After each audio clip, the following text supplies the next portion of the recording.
Attorney, dun po sa complaint affidavit, sinabi ninyo na hindi magkakilala sina VP Sara at Madriaga.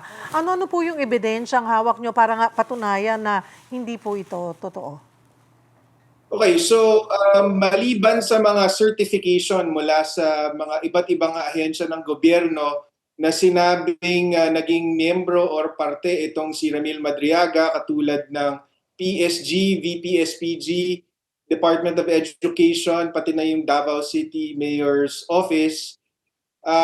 Meron tayong mga supporting testimonies mula sa mga testigo na nagpapatunay na hindi magkakilala si VP Sara and si Ramil Madriaga. Isa na dito si Attorney Ryan Kilala na kaibigan ni VP Sara na ang testimonya ni Ryan Kilala is kailangan yung Isip Pilipinas na sinasabing pinabuo daw ni VP Sara kay Ramil Madriaga for purposes of the campaign, hindi pala kilala nitong si VP Sara itong Isip Pilipinas kung hindi dahil dito kay Attorney Ryan Kilala na nagpakilala kay Ramil Madriaga kay VP Sara at nag-arrange ng mga campaign events like virtual meetings with the then vice presidential candidate Sara Duterte. So ito nagpapatunay na